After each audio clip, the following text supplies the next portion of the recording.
Bihar STET को लेकर के नोटिफिकेशन को पॉइंट में रख करके मैंने एक वीडियो क्रिएट किया था आज से तकरीबन 5-7 दिन पहले। और उस वीडियो में मैंने नोटिफिकेशन को लेकर के दोनों पक्ष यानी कि जो उस समय गवर्नमेंट ने सो कॉल्ड मेरिट और नॉट इन मेरिट करके जो दो भागों में विभाजित किया था रिजल्ट को, मैंने दोनों पक्षों का क्या लूप होल है, क्या उनका स्ट्रांग पॉइंट है और वो किस पॉइंट को लेकर के कोर्ट में जाना चाहते हैं, दोनों पक्षों को मैंने 1 बाय 1 वहाँ पर शो किया था। अगर आपने उस वीडियो को नहीं देखा है तो जा करके देख लेंगे। अब इस वीडियो में मुख्य रूप से बिहार एसटीईटी ने जो नोटिफिकेशन निकला था 2019 में, बीएसईबी ने जो निकाला था, उसमें जो चयन प्रक्रिया थी, क्योंकि आप लोगों ने सभी लोग उस चीज़ों को देखा होगा, लेकिन फिर भी जो नोटिफिकेशन का जो चयन प्रक्रिया है, सिर्फ उस पर तो आपका 2 मिनट का समय लूँगा मैं, क्योंकि मामला जो है अब न्यायालय में है दोनों पक्षों का, और दोनों पक्ष नोटिफिकेशन को ही आधार बना करके अब आगे बढ़ने वाले हैं। तो कई लोगों का यह प्रश्न है कि भाई अब आगे न्यायालय से क्या निकल करके आएगा। तो सबसे पहली बात तो ये आप लोग जाने कि न्यायालय में जब मैटर जाता है तो पहले से प्रेडिक्ट करना इतना आसान नहीं होता है कि क्या निकल करके आएगा, लेकिन फैसला किसी के भी पक्ष में होगा और आपको वो सर्वमान्य मानना ही होगा। न्यायालय के माध्यम से निकली गई बातें या न्यायालय के माध्यम से दिया गया जो जजमेंट होता है वो सभी को मान्य होगा, चाहे आज फैसला किसी के भी पक्ष में आए कल को, वो सभी को मान्य होगा। लेकिन हमारा जो फोकस है आज चयन प्रक्रिया को लेकर के, कि चयन प्रक्रिया में जो कुछ भी लिखा हुआ था लगभग सभी लोग इससे परिचित होंगे, और विवाद का कारण ही जो है अब लगभग यही बन गया है, क्योंकि सारी चीज़ें जो पहले से घटित होते आ रही हैं कि 12 मार्च को क्या हुआ, 21 जून को क्या हुआ, 12 मार्च का प्रेस रिलीज हो चाहे पेपर हो, ये सारी चीज़ें से आप लोग परिचित हैं। लेकिन जब 21 जून को रिज़ल्ट आया और उसके बावजूद भी नहीं, लगभग 30 जून को जो डाटा आता है 80,000 का, उस डाटा को आने के बाद ये जो चयन प्रक्रिया वाला लाइन था कि माध्यमिक शिक्षक पात्रता परीक्षा 2019 में न्यूनतम उत्तीर्णांक प्राप्त करने वाले अभ्यर्थियों का उच्च प्राप्तांक से न्यून प्राप्तांक के क्रम में यानी कि घटते क्रम में शिक्षा विभाग पटना से विषयवार एवं कोटिवार पद का विवरण उपलब्ध कराए जाने के बाद कुल पद के बराबर अभ्यर्थियों का विषयवार एवं कोटिवार मेघासूची तैयार किया जाएगा। बस इतना ही पॉइंट अगर आप लोग देखें, और इसी पॉइंट में लगभग दोनों पक्ष जो हैं अपने आधार को लेकर के मामला न्यायालय में गया है। यह एक कॉमन पॉइंट है। अब इसमें कॉमन कैसे है कि मेरिट वाले का यह कहना है, जो न्यायालय में जो मैटर गया है, कि भाई नोटिफिकेशन के अकॉर्डिंग आपने सीट वाइज मेरिट बना दिया, और उसके बाद जब मेरिट बनाया आपने तो मेरिट में 21 जून को जितने लोग थे उतने लोगों का आपने रिजल्ट आउट कर दिया रैंकिंग के हिसाब से, तब उनकी नियुक्ति सुनिश्चित की जाए। सही बात है। और जो नॉट इन मेरिट में रह गए थे उनका यह मानना है कि 21 जून तक तो डाटा हालांकि पब्लिश हुआ नहीं था, लोग जो हैं वो अंदर खाने यही उम्मीद में थे कि डाटा जो है ज़्यादा है कम है, कई बार अधिकारियों के माध्यम से हो या कई लोगों के माध्यम से 12 मार्च से लेकर के 21 जून तक ये बातें नहीं कही गई थी कि सीट से ज़्यादा रिजल्ट है। हालांकि 2 विषयों में सीट से ज़्यादा रिजल्ट की संभावनाएं ऑलरेडी व्यक्त की जा रही थी, लेकिन फिर भी किसी को ये ऑफिशियली मालूम नहीं था, किसी को नहीं मालूम था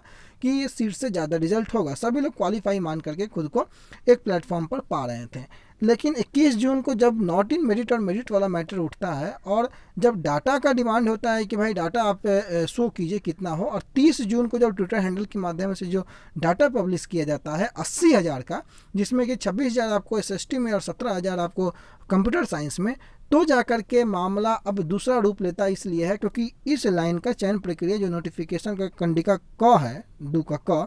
इसमें कहीं ना कहीं वायलेशन ऑलरेडी हो चुका होता है उस डाटा के पब्लिश होने के बाद। जब तक वो डाटा नहीं शो किया गया था तब तक तो सीट के बराबर या सीट से कम लोग दिखाई जा रहे थे, चाहे वो मेरिट हो, चाहे वो 12 मार्च का प्रेस रिलीज हो, चाहे कहीं भी हो। इसमें मैटर ये नहीं अभी हम करेंगे कि भाई गलत कौन सही कौन, सरकार की क्या मंशा, ये सारी चीज़ें से जो है वो बातें हो चुकी हैं सारी चीज़ों पर। लेकिन जब वो डाटा 80,000 का पब्लिश होता है तो 80,000 सीट से बहुत ज़्यादा रिजल्ट हो गया। अब यहाँ पर नोटिफिकेशन में तो जब रिक्त पदों के बराबर रिजल्ट देना था तो नोटिफिकेशन का वायलेशन यहाँ हो गया। तो नॉट इन मेरिट वाले अब इस पक्ष को लेकर के आगे बढ़ेंगे कि भाई नोटिफिकेशन का तो वायलेशन आपने ऑलरेडी कर दिया है, तो आप नोटिफिकेशन को बचाने की बात कैसे कर रहे हैं। अब इस मैटर को बताने का पीछे का मेरा उद्देश्य क्या था? उद्देश्य यह था कि नोटिफिकेशन पे जोर दे करके मामला न्यायालय पर गया है, कहीं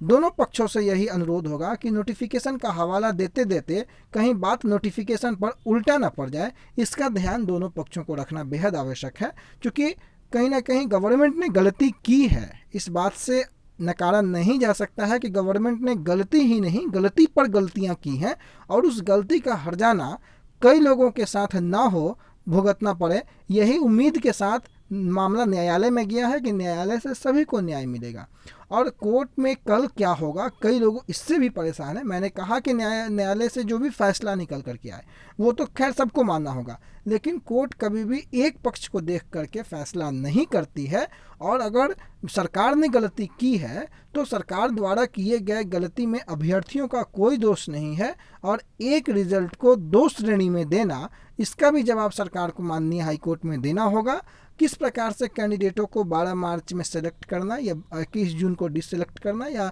जो भी प्रकार की क्रियाविधि जो है, गतिविधि जो घटित हुई है अभी तक, इन सभी चीज़ों का जवाब जो है सरकार को देना होगा। साथ ही साथ इसके बावजूद आज तक अगर गवर्नमेंट ने बार बार अपने नीति में और अपनी नीयत में बदलाव लाया है तो उस बदलाव के पीछे का कारण, और अगर गलती की है तो उन गलती के पीछे का जो जिम्मेवार है, वो जिम्मेवार पद के बैठे हुए लोग जो हैं वो क्या कर रहे थे कि गलतियां बार बार गलती पे गलती होती गई। इन सभी चीज़ों का जवाब माननीय हाईकोर्ट में तो देना ही होगा, क्योंकि यहाँ पर ना मेरिट वाले में दोष है ना नॉट इन मेरिट वाले में दोष है। दोनों को अपने अपने अधिकारों के लिए, अपने अपने अधिकारों को हनन से बचने के लिए माननीय न्यायालय का शरण लेना पड़ा है। और उम्मीद है कि कोई एक बीच का रास्ता निकले, क्योंकि मैंने बीच का रास्ता पहले भी आपको बताया कि केवल सीटों को बढ़ा करके मैक्सिमम कैंडिडेटों को अंदर लेना एक ही बीच का रास्ता ये मेरे अनुसार नज़र आता है, और इस पर लगातार कार्य हो रहा है। और आगे भी जो है इसका परिणाम आपको देखने को मिलेगा कि सीटें ऐड होंगी और लगभग सारे लोग कई विषयों के उसमें एडजस्ट हो जाएंगे,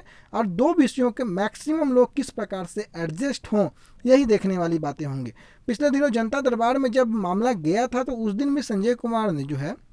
जो कि शिक्षा विभाग के प्रधान सचिव महोदय हैं, उन्होंने भी 2 विषयों को विशेष रूप से संज्ञान में लेने की बातें कही थी। लेकिन मौखिक आश्वासन से तो कुछ नहीं होता है, खास करके 21 जून के बाद का जो सिनेरियो हुआ है उसमें मौखिक आश्वासन से कोई मतलब नहीं है जब तक कि लिखित आश्वासन ना आ जाए। पिछले दिनों एक ट्वीट के माध्यम से उन्होंने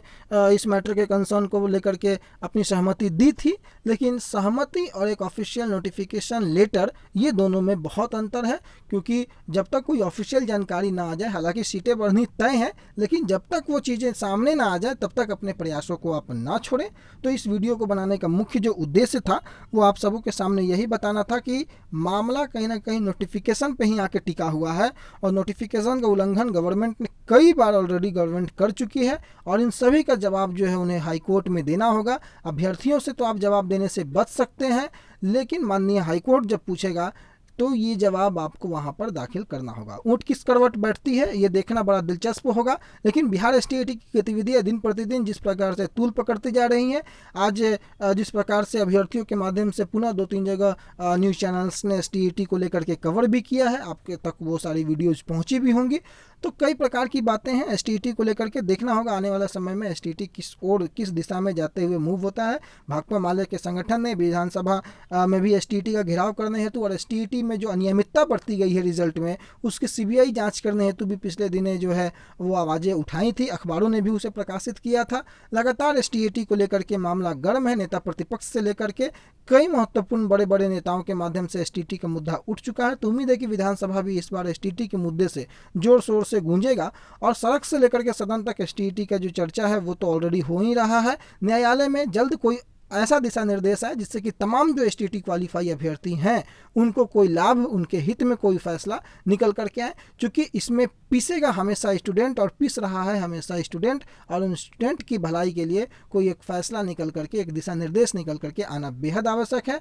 क्योंकि नियोजन और नियुक्ति की जो बातें हैं कई लोगों के माध्यम से ये निकल करके भी आती हैं कि नियोजन या नियुक्ति, तो भाई नियोजन की जो परिस्थिति है आप देख रहे हैं कि किस प्रकार से नियोजन आपको हो रहा है। हालांकि 7वें चरण में ऑनलाइन और सेंट्रलाइज्ड मोड की बातें की गई हैं। 7वां चरण जो है उसमें कई प्रकार की भिन्नता भी हैं, चूँकि 6ठे फेज में जो हो रहा है उसमें जो कहीं के भी जो निवासी हैं वो आपको अप्लाई कर रहे हैं अभी 1 to 5 में, और 6 to 8 में, लेकिन इसमें केवल बिहार के डोमिसाइल आपको जो होंगे वो अप्लीकेबल होंगे, जितने कैंडिडेट होंगे वो होंगे, और बाकी संख्या अभी जितनी फिगर आपको दिख रहा है उससे कम होगा। लेकिन जल्द इन सारी प्रक्रियाओं को पूरा कैसे किया जाए इस पर भी जो है ध्यान आकृष्ट करना बेहद आवश्यक है, क्योंकि समय के साथ जो है वो अभ्यर्थियों की संख्या बढ़ेगी। सीटेट क्वालिफाई अभ्यर्थी आएंगे, चाहे वो प्राइमरी के लिए हो, चाहे वो हायर सेकेंडरी के लिए हो, चाहे वो सेकेंडरी के लिए हो। अगर अप्लीकेबल हो जाता है अगर सीटेट भी 9, 10, 11, 12, तो वहाँ भी जो है संख्याएँ बढ़ेंगी। हालांकि अभी ऐसी कोई जानकारी नहीं है। 20 जुलाई से सीटेट की फॉर्म भी आपको अप्लाई होने वाली है, तो जो लोग सीटेट नहीं अब